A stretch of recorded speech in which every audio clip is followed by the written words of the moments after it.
Olá, você que está nos assistindo, eu quero desejar que nesta oportunidade você tenha uma bênção de Deus na sua vida, você abra o seu coração para a mensagem que vou trazer a ti. Você que tem compromisso com Deus, eu agradeço pelo privilégio de estar adentrando no seu lar para trazer essa palavra. E eu desejo para você bênçãos de Deus, você que tem compromisso com Ele, porque Deus quer abençoar os seus filhos.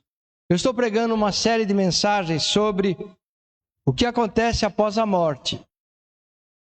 Na primeira mensagem, eu preguei o que acontece após a morte dos salvos na nova aliança. E hoje vou pregar a segunda parte da mensagem, o que acontece após a morte dos salvos da antiga aliança. Porque cada um terá destino diferente. Então, nessa série de 3 mensagens após a morte, primeiro foi os salvos da nova aliança. Hoje, vou falar sobre os salvos da antiga aliança. Os salvos da nova aliança, ou seja, todos aqueles que morreram em Cristo, desde o ladrão na cruz até o arrebatamento. Você pode acessar essa mensagem gratuitamente no meu canal do YouTube, né? O que acontece com os salvos da nova aliança após a morte. Nessa mensagem eu falei que os crentes que morreram desde a ressurreição de Cristo até os nossos dias, e aqueles que ainda morrerão antes do arrebatamento, serão ressuscitados e se encontrarão nos ares com os arrebatados, e todos juntamente nos encontraremos com Cristo para as bodas do Cordeiro. Um período maravilhoso de 7 anos que irá preceder o milênio. É o período das bodas do Cordeiro entre Cristo e a sua noiva. Essas bodas do Cordeiro é um período de festas nas regiões celestiais, entre todos os salvos da igreja com Cristo, que durará enquanto aqui na terra estará transcorrendo o mesmo período de 7 anos de grande tribulação para aqueles que rejeitaram a Cristo ou se afastaram dele. Os salvos da antiga aliança, como Noé, Abraão, Moisés, Davi, João Batista, por exemplo, não participarão das bodas do Cordeiro, mas ressuscitarão logo após as bodas, logo após a grande tribulação, ressuscitarão no início do milênio, assim que terminarem as bodas e a grande tribulação. Esses crentes do Antigo Testamento não participarão das bodas do Cordeiro, porque eles não pertencem à igreja de Cristo, mas são chamados de os amigos da noiva, muito embora sejam salvos porque creram na promessa do Messias. Então todos os profetas do Antigo Testamento, Isaías, Elias, Zacarias, todos eles ressuscitarão, porém eles não participarão das bodas do Cordeiro. Vejam a declaração de João Batista. Ao mesmo tempo em que ele se compara com Jesus, lá em João 3, 29 a 31, João Batista diz assim: aquele que tem a esposa é o esposo, mas o amigo do esposo, que lhe assiste e o ouve, alegra-se muito com a voz do esposo. Assim, pois, já este meu gozo, essa minha alegria está cumprida, diz ele. É necessário que ele cresça, que Cristo cresça e que eu diminua, diz João Batista. Aquele que vem de cima é sobre todos, aquele que vem da terra é da terra e fala da terra. Aquele que vem do céu é sobre todos. João Batista se comparando como da terra com Cristo que é do céu. João Batista foi o amigo de Jesus no exercício do seu ministério, ao preparar o caminho do Senhor. João Batista tinha autoridade espiritual reconhecida por todos, tanto pelo povo quanto pelos mestres e escribas de Israel. Porque João tinha linhagem sacerdotal, embora muitos não saibam disso, porque ele diz que pregava no deserto.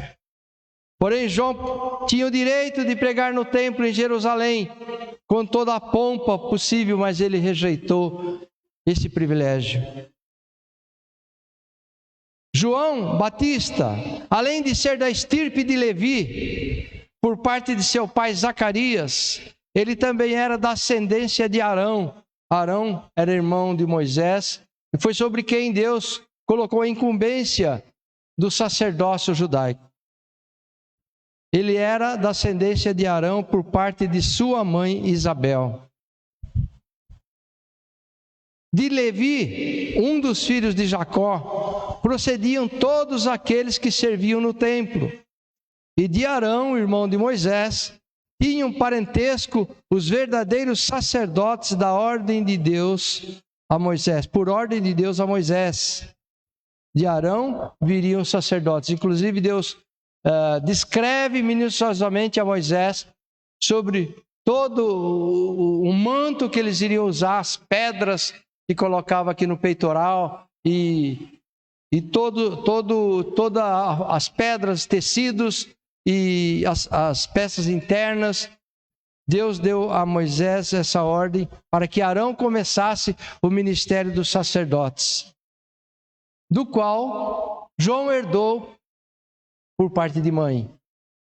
A imagem do noivo que João Batista faz referência nesse texto era significativa para o povo judeu, pois Yahvé, o Senhor, havia feito uma aliança de casamento com a nação, conforme vemos em Isaías 54:5, quando o Senhor diz assim: pois o seu Criador é o seu marido, o Senhor dos exércitos é o seu nome, o Santo de Israel é seu Redentor, ele é chamado o Deus de toda a terra. Nesse aspecto, João Batista comparou Jesus a um noivo e afirmou que ele próprio era apenas o amigo do noivo, uma espécie de padrinho de noivado dos nossos dias. Uma vez que a noiva e o noivo tivessem se unido, o trabalho do padrinho e amigo estaria completo, e seria tolice o padrinho do noivo roubar a cena do noivo e tomar o seu lugar. Olha que ele fala, João 3:29. Aquele que tem a esposa é o esposo, mas o amigo do esposo que lhe assiste e o ouve, alegra-se muito com a voz do esposo. Assim, pois, a este meu gozo está cumprido. Essa minha alegria está completa. A alegria de João era ouvir a voz do noivo e saber que ele havia tomado a noiva para si. Mesmo antes de seu nascimento, João Batista se regozijou, se alegrou no Senhor dentro do ventre de sua mãe Isabel, pela vinda de Jesus, quando Maria comparece nos montes de Judá. Em Lucas 1:44, o menino se move no ventre de Isabel quando Maria vem com a notícia de que ela seria a mãe do Messias. Ambos eram primos, né? Maria e Isabel eram provavelmente tia e sobrinha ou primas. Então João se satisfazia de alegria em poder anunciar que Jesus era a palavra de Deus. É ele mesmo, né, que fala, no princípio era o verbo estava com Deus e o verbo era Deus. E que Jesus era a luz e que João era a testemunha que apontava para a luz, conforme João capítulo 1, versos 6-8. Dentre os servos profetas, Deus escolheu João Batista para ser o amigo do noivo. Por isso dele é dito que ele é o maior dos profetas. No entanto, João Batista sempre se colocou numa posição de servo, de humildade, e não no status de um líder espiritual. Veja João 3,30, ele diz: é necessário que ele cresça e que eu diminua mais e mais.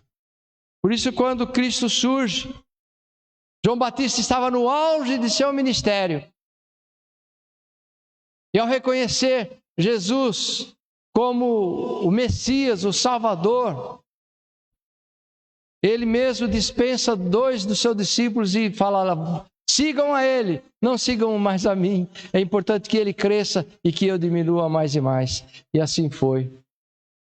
A sua missão não se resumia apenas no momento em que a noiva e o noivo estavam frente a frente, mas havia toda uma preparação para isso, que ocupava os seus pensamentos, para que tudo saísse de forma a agradar a quem o designara como profeta. João Batista faz parte de um seleto grupo de 3 discípulos que foram profetizados no Antigo Testamento. Um deles, José de Arimateia, que cederia o túmulo para Cristo. O outro, Judas, que iria trair a Cristo. Ainda tem o ladrão da cruz, né? Que não era bem discípulo. Mas esses 3, junto com João Batista, 4 são mencionados no Antigo Testamento. Isaías 43... diz o Senhor ao profeta Isaías: voz do que clama no deserto, preparai o caminho do Senhor, endireitai no ermo o caminho a nosso Deus. João se reconheceu nessa palavra profética de consolação ao povo de Israel. Ele responde a respeito desse chamado, ele esclarece em João 1,23 e repete a ordem. João respondeu com as palavras do profeta Isaías: eu sou a voz que clama no deserto, faça um caminho reto para o Senhor. Lembra que eu falei na minha primeira mensagem que o nosso destino está reservado não por causa da nossa pessoalidade, por causa da nossa pessoa, mas por causa dos caminhos.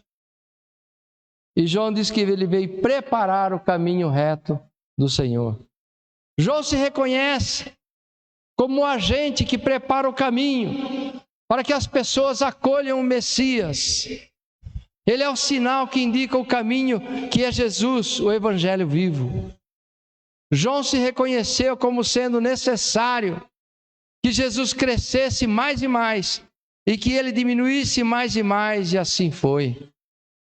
Quando Jesus fala de João Batista, tem uma peculiaridade que passa despercebida por muitos.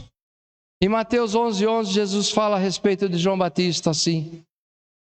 A ele se refere: em verdade vos digo, que entre os nascidos de mulher, não apareceu alguém maior do que João Batista, mas aquele que é o menor no reino dos céus é o maior do que ele. A grandeza de João Batista, que é exaltada por Cristo, não está somente em sua confissão de humildade, mas também no fato de João Batista ser um homem de convicções fortes e de coragem indômita. Ele é considerado por Cristo o maior de todos os profetas, uma posição elevada, decorrente de seu privilégio de anunciar o Messias. O seu ministério foi o ponto culminante da lei e dos profetas, e Cristo reconheceu isso em João Batista. Mateus 11:13, Jesus diz: porque todos os profetas e a lei profetizaram até João. Mas a afirmação de Jesus a respeito de João: mas aquele que é o menor no reino dos céus é maior do que ele. Como entender essa aparente contrariedade de que o menor no reino dos céus seria maior do que João Batista?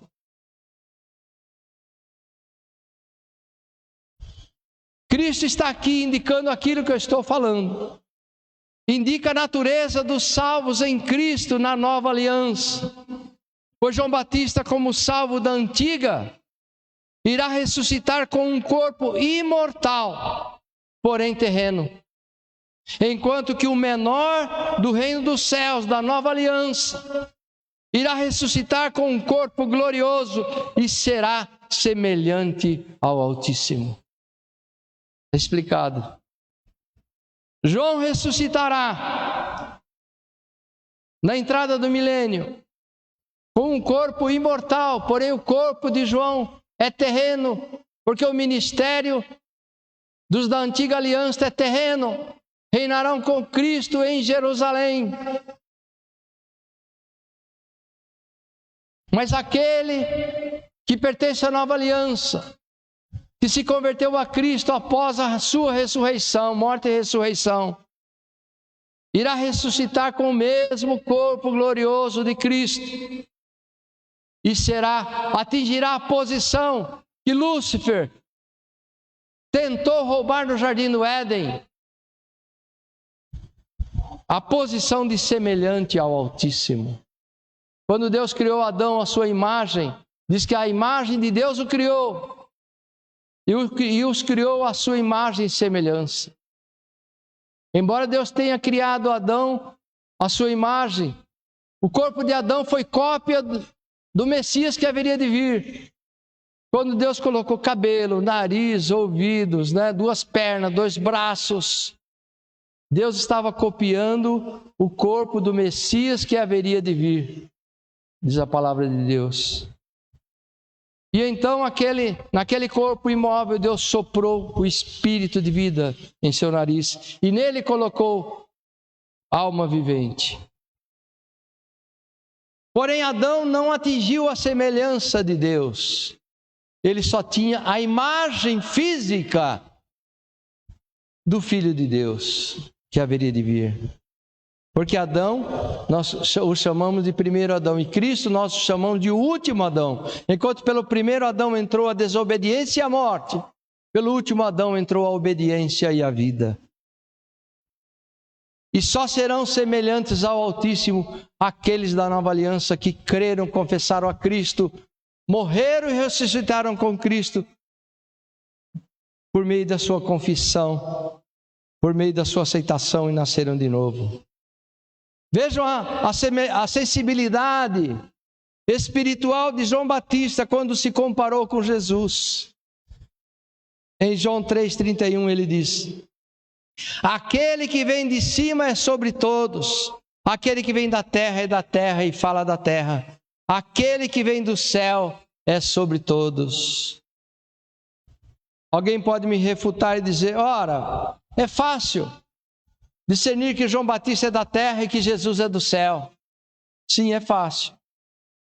No entanto, essa declaração de João Batista tem implicações para com o destino de toda a nação judaica e não se refere apenas a ele e a seu primo Jesus, o Messias, o Salvador. Ao se situar que é da terra, João Batista discerniu a vocação terrena de Israel, que nós vemos ensinando. Pela vocação terrena de Israel, João Batista e todos os crentes da antiga aliança reinarão corporalmente no milênio, quando Cristo ocupar o trono do rei Davi em Jerusalém, após a sua segunda vinda.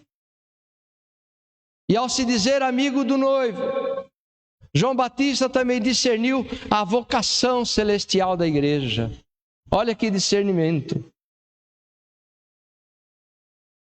Pela vocação celestial da igreja, implica que todos os crentes da nova aliança, além de se tornarem semelhantes ao Altíssimo, reinarão espiritualmente com Cristo e serão reis e sacerdotes, conforme promessa do Apocalipse, posição que não será alcançada pelos crentes, posição que não será alcançada pelos crentes da antiga aliança. O povo judeu, ao rejeitar o mandado dado por Deus para que fossem os seus representantes aqui na terra, prevaricaram e rejeitaram o reino de Deus anunciado por Cristo. Dificilmente alguém entra como penetra numa festa de casamento, né? E João Batista sabia que não participaria das bodas do Cordeiro. O próprio Jesus falou disso numa de suas parábolas, em Mateus 22:12. E disse-lhe: amigo, como entraste aqui, não estando preparado, não estando com vestes nupciais? E ele emudeceu de vergonha. Uma festa de casamento, ela tem toda uma preparação prévia. O mesmo Jesus disse: eu vou preparar-vos lugar. Então, as bodas do Cordeiro não será algo despreparado. Na festa das bodas do Cordeiro haverá muita alegria, muito alimento e muita bebida boa. Jesus mesmo, multiplicou o vinho nas bodas de Caná. E aquele vinho é elogiado até os nossos dias. Imagina o vinho que Jesus servirá aos seus nas bodas do Cordeiro. Jesus estava afirmando que dificilmente alguém entra numa festa de casamento sem ser convidado.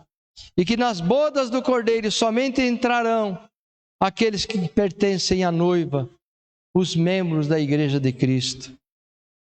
O apóstolo Tiago, que coincidentemente era irmão biológico, irmão físico de Jesus, e só creu em Cristo após a sua ressurreição, e se tornou o seu apóstolo, um dos principais líderes da igreja de Jerusalém. Ele escreve uma carta à igreja, onde ele afirma que Abraão não pertence à noiva do Cordeiro, mas que é tão somente amigo de Deus, e isso tem implicações em seu destino.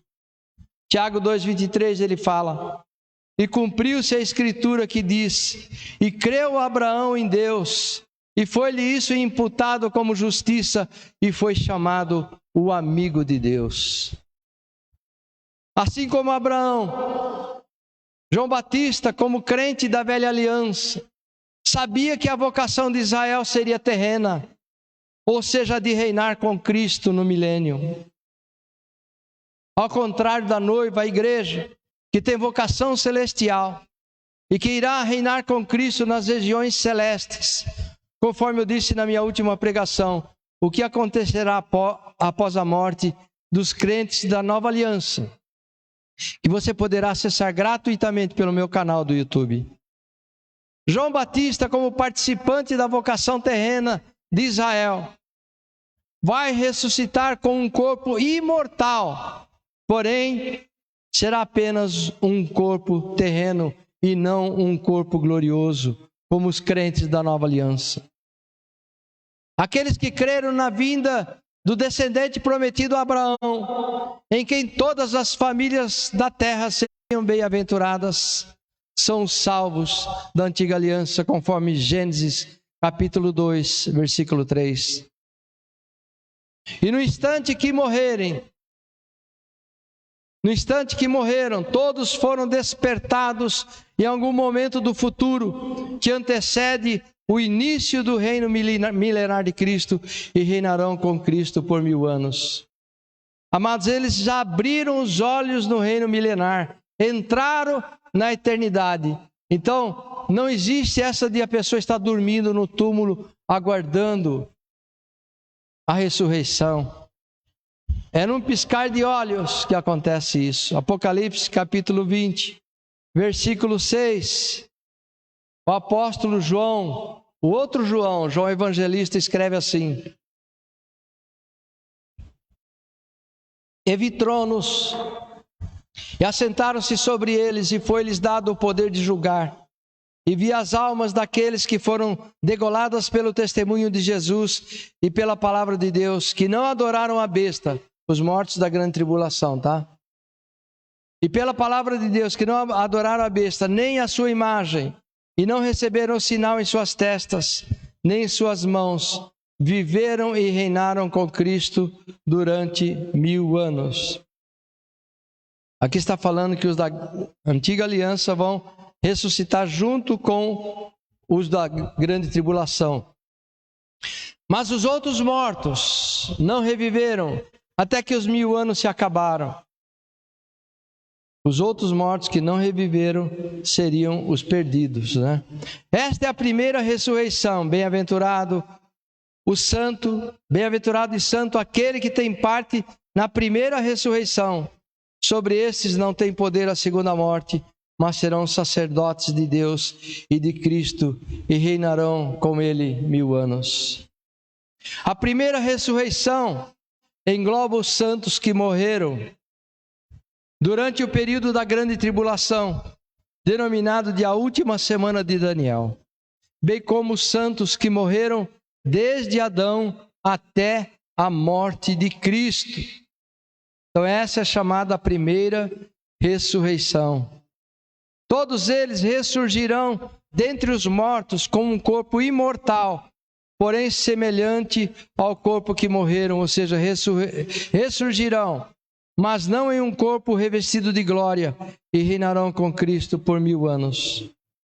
Diferentemente da igreja, pois os salvos em Cristo terão um corpo glorioso conforme o corpo de Cristo. Os santos da antiga aliança e os que morrerem na grande tribulação ressurgirão na condição de homens e herdarão a terra, pois a esperança deles é terrena. Lembram? Aqui o texto de Isaías 60, 21 nos lembra o Sermão do Monte. Isaías 60, 21. E todos os do teu povo serão justos, para sempre herdarão a terra. Serão renovos por mim plantados, obra das minhas mãos, para que eu seja glorificado. Quando no Sermão do Monte, Cristo disse que bem-aventurados os mansos, porque eles herdarão a terra. Os mansos são aqueles que creram na antiga aliança, na vinda do Messias. O diferencial entre os salvos da antiga aliança e os salvos da nova aliança decorre do propósito eterno estabelecido por Deus em Cristo, que muitos desconhecem. O propósito eterno de Deus é fazer Cristo proeminente acima de tudo e acima de todos. Enquanto que a nação de Israel foi escolhida para trazer o Cristo ao mundo, através da eleição dos patriarcas, concedendo o direito de se assentarem sobre o trono de Davi e de reger todas as nações com vara de ferro. A igreja de Cristo, ao contrário, visa estabelecer a preeminência de Cristo em tudo e em todos, sendo Ele a cabeça da igreja, que é o seu corpo constituído de irmãos semelhantes a Ele. O arrebatamento da igreja significa que Cristo terminou de edificar o templo anunciado a Davi, a casa de oração para todos os povos. O templo que Cristo está erguendo não é um templo físico, não é o terceiro templo em Jerusalém, mas é a sua igreja, edificada sem auxílio de mãos humanas, sendo Cristo a pedra angular e os cristãos, por sua vez, pedras vivas, advindas de todos os povos e de todas as nações e línguas. A promessa de Deus a Davi sobre o seu descendente, que está em 2 Samuel 7,13, repete: este edificará uma casa ao meu nome e confirmarei o trono do seu reino para sempre. Quando Cristo edifica a igreja, Ele está edificando casa de oração para todos os povos. E pela igreja Deus confirma o trono do reino de Deus ao filho de Davi, o herdeiro de Davi, herdeiro de Abraão, Yeshua, Jesus Cristo, o Messias dos judeus. O Messias dos judeus, que é o nosso Senhor e Salvador. Como a igreja é o templo que Cristo está edificando, ao término da sua construção, quando o último salvo dessa época da graça aceitar a Cristo, acontecerá o arrebatamento da igreja. Muitos ficam olhando pelas profecias de Mateus 24, quando Cristo disse que haveria terremotos, os terremotos aumentariam, a incredulidade aumentaria, os sinais nos céus aumentariam, porque os discípulos perguntaram: Senhor, quando será a instauração do teu reino? E Jesus disse que quando essas coisas acontecessem. Mas a profecia de Cristo em Mateus 24 era dirigida à nação de Israel. Era prenúncio da grande tribulação, do que aconteceria antes da grande tribulação. No entanto, embora o arrebatamento da igreja não haja mais nenhuma condição prévia para que aconteça, os atos pré-tribulacionistas atraem o arrebatamento da igreja, porque o arrebatamento da igreja vai preceder imediatamente a grande tribulação. Porém, o único fato, a única condição que falta para o arrebatamento da igreja é a completude, é a completação dos números de salvos que Deus tem em sua mente, que nós não sabemos. Quando o último salvo entregar o seu coração a Cristo, Deus fala: é agora. E nós seremos, num piscar de olhos, arrebatados para os ares, quando nos encontraremos com os ressurretos, junto com o Senhor Jesus, para as bodas do Cordeiro. Em seguida, Deus confirmará o trono do reino de Cristo para sempre, dando a ele as nações da terra por herança. Como diz o Salmo 2, versos 7 a 8. Proclamarei o decreto. O Senhor me disse: tu és meu filho, eu hoje te gerei. Pede-me e eu te darei as nações por herança e os fins da terra por tua possessão. Queridos, quando Deus fala a palavra: tu és meu filho, eu hoje te gerei, se cumpre na concepção de Cristo a transmutação de Deus Criador no Deus Pai e a transmutação da palavra eterna da eternidade no Filho. Ou seja, através da gravidez de Maria, Deus se transforma em Pai e Jesus se transforma em Filho. Porque essa relação Pai-Filho não existia na eternidade. Era o Deus Criador e a palavra que construía e fazia as coisas acontecerem. Então, Deus foi chamado de Pai e Cristo foi chamado de Filho quando Jesus encarnou no corpo de Maria. E isso estava previsto no Salmo número 2. Que coisa linda! E Deus diz então: tu és meu filho, eu hoje te gerei. É na geração de Cristo que ele se transforma em filho e Deus Criador se transforma em Pai.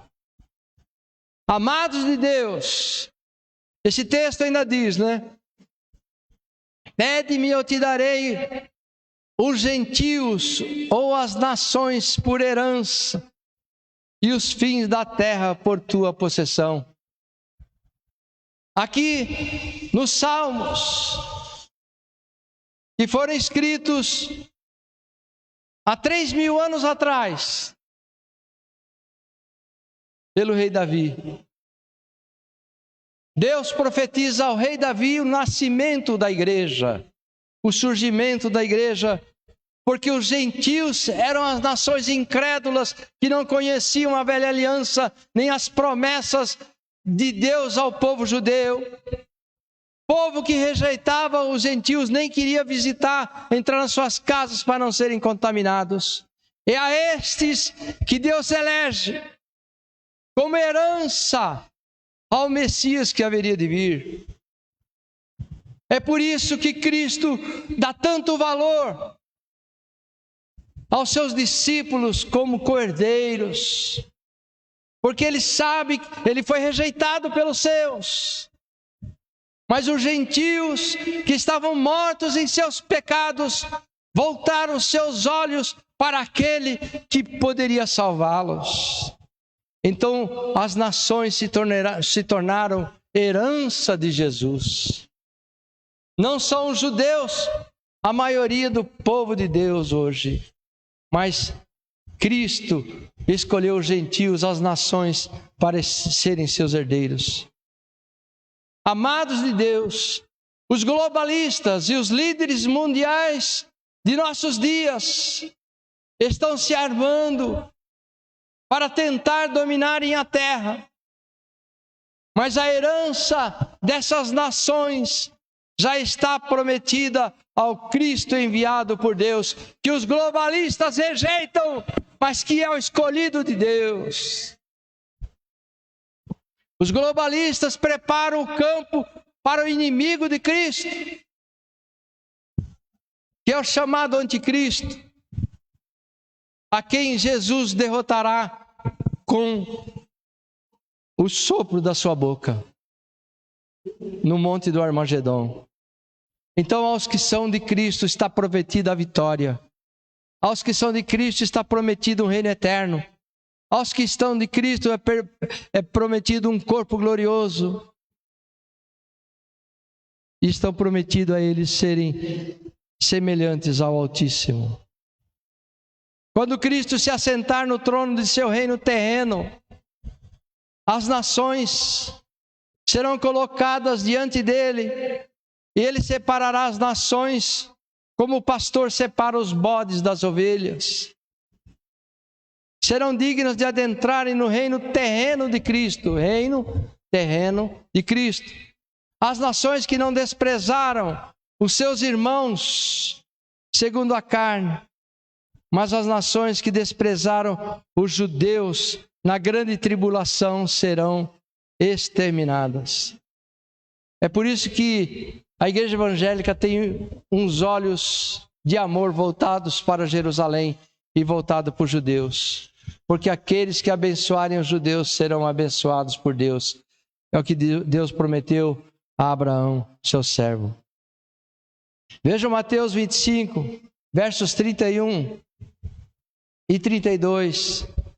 E quando o Filho do Homem vier em sua glória, e todos os santos anjos com ele, então se assentará no trono da sua glória, e todas as nações serão reunidas diante dele, e apartarão uns dos outros como o pastor aparta os bodes das ovelhas. Esse texto sempre me perturbou, até que eu vim a entendê-lo. Pois eu imaginava como que nações inteiras poderão entrar no reino dos céus.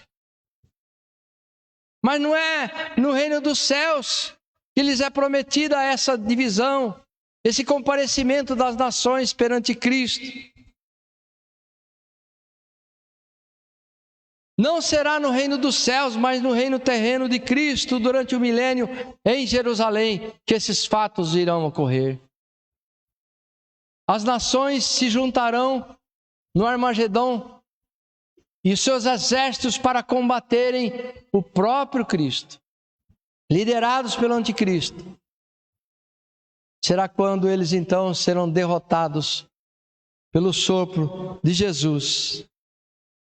E depois disso, o Senhor atrairá para Jerusalém todas as nações, para o julgamento das nações que ele prometeu aqui nesse texto. Nesse sentido, o capítulo 24 inteiro de Mateus, que precede esse texto do capítulo 25, é dedicado ao povo judeu e não à igreja. Mateus 24 é dedicado ao povo judeu, é profecia para os judeus e não para a igreja de Cristo. O reino terreno do Messias será um reino levantado e firmado por Deus. E esse reinado jamais terá fim. O reinado de Cristo em Jerusalém é profecia dada tanto a Abraão quanto a Davi, e que seria um reino eterno.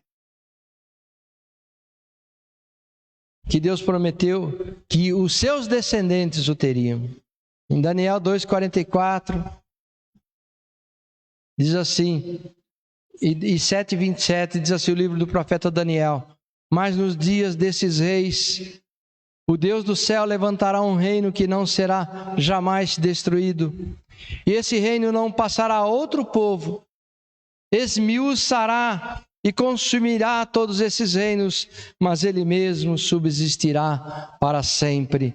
Todas as nações, o exército de 200 milhões de soldados que sairão da Ásia atravessando o Eufrates em direção a Jerusalém, será completamente consumido pelo Senhor. Essa profecia está em Apocalipse. E a gente acredita claramente que é o exército chinês. Em Gênesis 17:8, diz essa promessa que foi dada a Abraão: e te darei a ti e a tua descendência depois de ti a terra das tuas peregrinações, toda a terra de Canaã, em perpétua possessão, e ser-lhes-ei o seu Deus. Promessa que o judeu ainda não tem. Não está cumprido. Jerusalém ainda está cercado de inimigos que jogam bombas sobre os quibutzes e sobre as divisas da Palestina.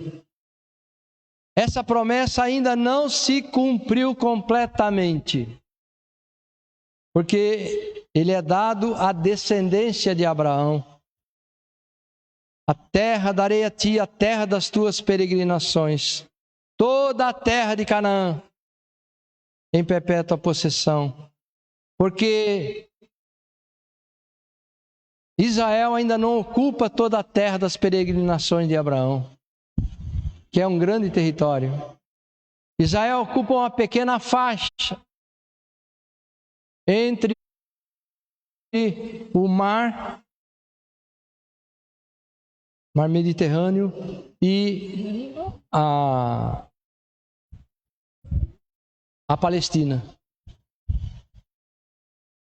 Os palestinos dizem que aquela terra é deles, mas a terra em que eles estão é terra das peregrinações de Abraão. Então Deus dará uma terra grandiosa, uma posse muito maior para Cristo, como descendente de Abraão, que vai reinar por 1000 anos em Jerusalém.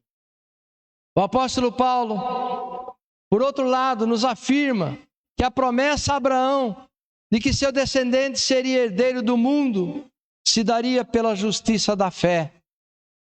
Romanos 4,13.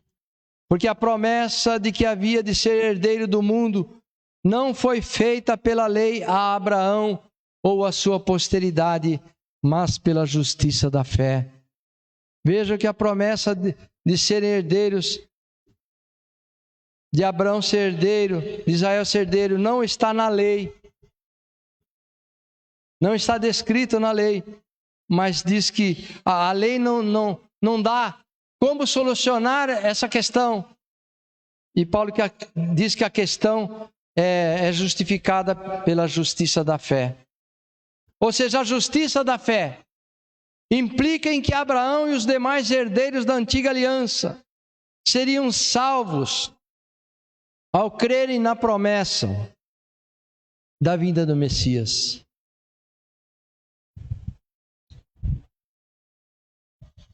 Ao crer na promessa de Deus de que o Messias viria, eles foram salvos por essa crença.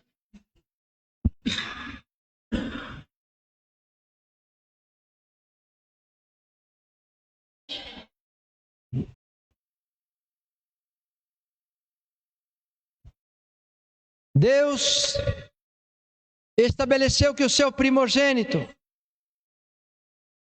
ou seja, o Cristo ressurreto, será o mais elevado dos reis da terra. E na primeira ressurreição, os salvos da antiga aliança ressurgirão para reinar com Cristo. Salmo 89, 27. Também o farei meu primogênito, mais elevado do que todos os reis da terra. Cristo é chamado por Deus de meu primogênito, porque ele foi o primeiro a ressuscitar com um corpo glorioso. Cristo é primogênito de Deus, porque foi o primeiro a ressuscitar com um corpo glorioso. Da encarnação, por causa da paixão da morte, Cristo é descrito como sem atrativo e sem beleza. Mas quando é empossado como grande rei, Cristo é chamado do renovo do Senhor e será pleno de beleza e de glória, e todos em Jerusalém serão santos. O mesmo Cristo de Isaías 53, homem sofrido, cheio de dores, e que reputávamos como aflito de Deus e oprimido,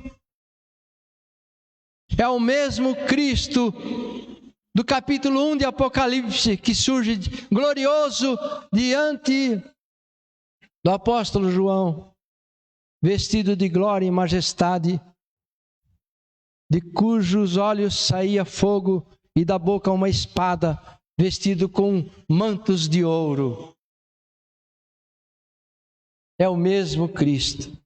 Isaías 4, versículos 2 e 3 diz: naquele dia o renovo do Senhor será cheio de beleza e de glória, e o fruto da terra excelente e formoso para os que escaparem de Israel.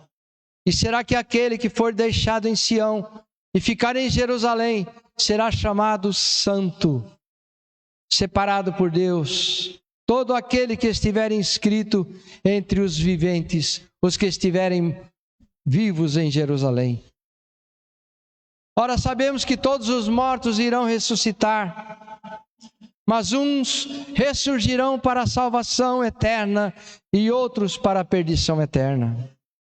Conforme Daniel 12, 2 e 3, muitos dos que dormem no pó da terra ressuscitarão, uns para a vida eterna e outros para a vergonha e horror eterno. Os que forem sábios, pois, resplandecerão como o fulgor do firmamento, e os que a muitos ensinam a justiça como as estrelas sempre e eternamente. Na minha última mensagem, eu falei sobre o destino dos crentes da nova aliança. Hoje estou falando sobre o destino dos crentes da antiga aliança e fazendo comparações com eles. E no domingo que vem vou me referir a esse texto de Daniel, de Daniel capítulo 12, versos 2 a 3, vou falar sobre os destinos dos perdidos que não creram em Cristo e que não creram no Messias. A ressurreição dos salvos da antiga aliança tem em vista o reino terreno de Cristo. E todos os salvos desde Adão até a primeira vinda de Cristo, ou seja, até a sua morte, todos os da antiga aliança, desde Adão até a morte de Cristo, eles serão salvos,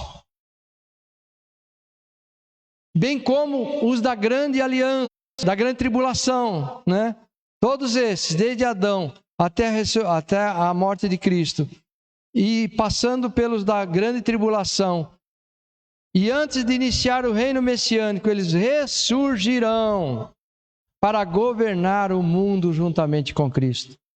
Desde Adão até a morte de Cristo, todos da antiga aliança, mais os que se converterem na grande tribulação. Judeus convertidos na grande tribulação e mortos na grande tribulação, ressuscitarão logo após o final da grande tribulação. No milênio, no início do milênio, quando Cristo retornar com a sua igreja das bodas do Cordeiro e pisar seus pés em Jerusalém. Veja Apocalipse, capítulo 12, verso 5. E deu à luz um filho homem, que há de reger todas as nações, com vara de ferro. E o seu filho foi arrebatado para Deus, para o seu trono. Aqui está falando da mulher do Apocalipse. E deu à luz um filho homem, que há de reger todas as nações com vara de ferro. E o seu filho foi arrebatado para Deus e para o seu trono. Essa mulher é Israel, tá? Que Cristo nasceu em Israel. Essa mulher é Jerusalém. Então ela gera um filho que vai ser que foi arrebatado para Deus na morte do Calvário, né? E que ressuscitou e voltará para reinar em Jerusalém. Já a ressurreição dos salvos da nova aliança tem em vista o propósito eterno de Deus em Cristo, que é fazer o Cristo primeiro de tudo e de todos, constituído cabeça da igreja e o mais sublime entre os muitos irmãos semelhantes a ele, conforme Efésios 3:11, segundo o eterno propósito que fez em Cristo Jesus, nosso Senhor. Portanto, amados, o propósito que Deus estabeleceu em Cristo, para que em tudo ele tenha preeminência, possui dois aspectos. Em primeiro, o aspecto terreno, quando ele será o mais elevado dos reis da terra. E o segundo aspecto, o celestial, quando ele será o primogênito de muitos irmãos semelhantes a ele, que é a igreja, na ressurreição de um corpo glorioso. O Salmo 89:27 diz: também o farei o meu primogênito, o mais elevado dos reis da terra. Vocação terrena. E Colossenses 1:18: e ele é a cabeça do corpo da igreja, é o princípio, o primogênito dentre os mortos, para que em tudo tenha preeminência. Vocação celestial da igreja. A semelhança do Altíssimo é condição própria aos salvos em Cristo da nova aliança, pois formam com Cristo um corpo, sendo Cristo a cabeça e os cristãos os seus membros. Quando falamos de igreja, de Cristo, não estamos nos referindo à igreja local, não estamos nos referindo à igreja denominacional, estamos nos referindo à igreja espiritual. Nos estamos referindo a todos os salvos por Cristo. Não aqueles de nenhuma placa, mas de todos os tempos, de todos os credos, de todas as nações e de todas as línguas. Por outro lado, os patriarcas Abraão, Isaque, Jacó e todos os santos do Antigo Testamento, bem como os santos mortos no período da grande tribulação, serão ressuscitados para entrarem no reino de Cristo e reinarem juntamente com ele na condição de homens, diferentemente da igreja, que alcançou a semelhança de Cristo. Veja o Apocalipse 5:10. E para o nosso Deus o fizestes reis e sacerdotes, e eles reinarão sobre a terra. Nessas promessas dos crentes da antiga aliança, teremos uma exceção.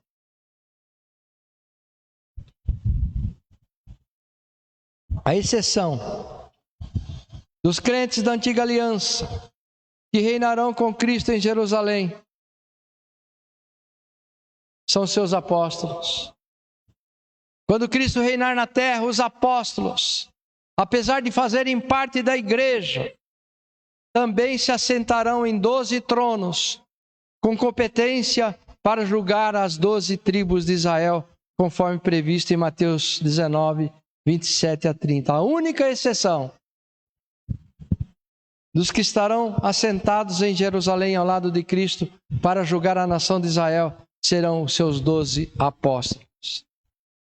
Há quem acredite que os apóstolos ressurgirão após a grande tribulação e antes do início do milênio, juntamente com a igreja da antiga aliança. Porém, como eles fazem parte do corpo de Cristo, os apóstolos de Cristo, por isso mesmo eles ressurgirão no arrebatamento da igreja e não no início do milênio. Embora vão estar julgando na terra, eles ressurgirão no arrebatamento, tá? Sua ressurreição. Para eles já estão com os olhos abertos no arrebatamento, mas nós não chegamos ainda lá. Porque a eternidade, amados, ela não tem passado e futuro, ela existe, ela é. Então o arrebatamento já é para Cristo e para os da antiga aliança. Os que morreram já estão com os olhos abertos lá. Mas nós que estamos presos no espaço-tempo, ainda não chegamos lá. Como Jesus voltará para reinar na terra, sobre Israel e sobre todas as nações, juntamente com os seus santos, os membros do seu corpo, será nesse evento que os apóstolos virão e se assentarão para reinar com Cristo. Veja Zacarias 4:5, profeta Zacarias. E fugireis pelo vale dos meus montes, pois o vale dos montes chegará até Azel. E fugireis, assim como fugistes de diante do terremoto nos dias do rei Uzias. Então virá o Senhor meu Deus e todos os santos consigo. Daniel 7,14. E foi-lhe dado o domínio, a honra e o reino, para que todos os povos, nações e línguas o servissem. O seu domínio é um domínio eterno, que não passará, e o seu reino tal, que não será destruído. Vocês imaginam que coisa linda essa terra, tendo a Cristo como rei, tendo os judeus como servos, executando a política, o saneamento, a educação, e tendo os salvos em Cristo da nova aliança ministrando espiritualmente em toda a face da terra. Porque se nós reinarmos com Cristo e sermos sacerdotes conforme está previsto, o nosso reinado será acima e mais importante do que o reinado dos judeus terrenos. Porque eles estarão exercendo uma função política, social, enquanto que os cristãos estarão ensinando a esses mesmos judeus tudo aquilo que nós aprendemos aqui, estamos aprendendo e compreendendo da sua palavra, porque nós não seremos ensinados num piscar de olhos. O ensino é aprendido com a repetição e com a verdade. É claro que nós progrediremos no reino espiritual com mais ensinos. Porém, a bagagem que levamos aqui da terra será fundamental para estarmos ensinando o Evangelho aos judeus e a todas as nações e a todos os povos. Por isso é que isso não está na Bíblia, tá? Mas eu sempre digo, cada um de nós teremos uma jurisdição. Se você pensa que crer em Cristo é pouca coisa, você está muito enganado, meu irmão. Após a morte, após a nossa ressurreição, teremos uma jurisdição para ensinar o Evangelho. A salvação de Israel se dará após o arrebatamento da igreja, como ensinado pelo apóstolo Paulo em Romanos 11:25. Porque não quero, irmãos, que ignoreis este segredo, que o endurecimento veio em parte sobre Israel, até que a plenitude dos judeus haja entrado. E assim todo Israel será salvo, como está escrito: de Sião virá o libertador, e desviará de Jacó as impiedades, e esta será a minha aliança com eles, quando eu tirar os seus pecados. Assim que quanto ao Evangelho, são inimigos por causa de vós, mas quanto à eleição, amados por causa dos pais, porque os dons e a vocação de Deus são irrevogáveis. Então todas as promessas que Deus deu a Israel, aos pais, ela será cumprida no milênio. Toda a dureza de coração dos judeus que rejeitaram a Cristo como seu Messias se desmantelará quando contemplarem a sua volta nos céus e quando virem as marcas dos cravos e da lança no lado do seu corpo. A visão do sétimo anjo tocando uma trombeta descreve resumidamente 3 eventos. O início do reino milenar, quando Cristo toma posse do reino prometido pelo Pai. A rebelião das nações ao final dos 1000 anos e o juízo final do grande trono branco. O reino milenar de Cristo é o tempo estabelecido por Deus para presentear os profetas, seus servos e seus santos, conforme Apocalipse 11, 15 e 19. E o sétimo anjo tocou a sua trombeta e houve no céu grandes vozes que diziam: os reinos do mundo vieram a ser de nosso Senhor e do seu Cristo, e ele reinará para todo sempre. E os 24 anciãos que estão assentados em seus tronos diante de Deus prostraram-se sobre os seus rostos e adoraram a Deus, dizendo: graças te damos, Senhor Deus Todo-Poderoso, que és, que eras e que has de vir, que tomaste teu grande poder e reinaste. E iraram-se as nações, veio a tua ira e o tempo dos mortos, para que sejam julgados, e o tempo de dares o galardão aos profetas, teus servos, aos santos e aos que temem o teu nome, a pequenos e a grandes, e o tempo de destruíres os que destroem a terra. E abriu-se no céu o templo de Deus, e a arca da sua aliança foi vista no seu templo, e houve relâmpagos, vozes, trovões, terremotos e grandes saraivas. Queridos, o profeta Daniel, um dos profetas da antiga aliança, que após morrer, no mesmo instante abriu os olhos na primeira ressurreição, na condição de herdeiro da possessão que Deus prometeu a Abraão e a seus descendentes, e ele recebeu a promessa de Deus. Tu, porém, vai até o fim, porque descansarás e te levantarás na tua herança no fim dos dias. Para nós, Daniel morreu e seu corpo esteve sujeito à corrupção da sepultura. E com isso já se passaram cerca de 2.650 anos. Para ele, porém, foi só um piscar de olhos. Fechou os olhos ao morrer e abriu os olhos no início do milênio de posse da herança prometida aos pais. O pós-morte dos salvos da antiga aliança nos mostra que eles ressuscitarão juntamente com os salvos da grande tribulação. E seu destino é o de ter um corpo imortal, porém terreno e não glorioso.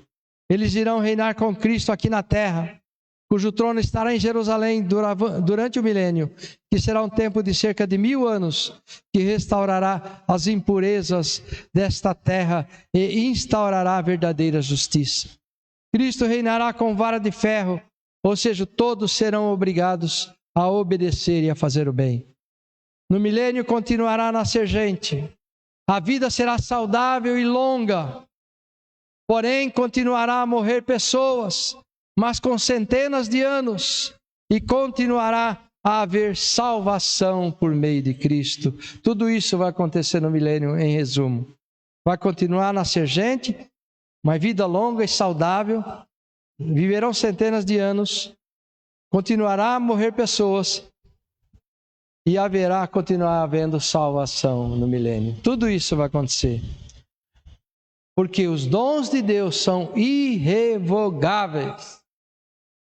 A Bíblia diz que ao final dos 1000 anos, Cristo entregará a terra a seu Deus e Pai, e Deus fará à terra aquilo que lhe apraz, aquilo que lhe agradar, e não sabemos o que ele fará. Porque é impossível que ele vá destruir uma terra que Cristo consertou. Amém? Essa é a palavra de salvação, o destino de todo aquele que veio da antiga aliança e de todo aquele que vai se salvar na grande tribulação. Vou reinar com Cristo, com um corpo imortal, porém um corpo terreno em Jerusalém durante o milênio. Amém.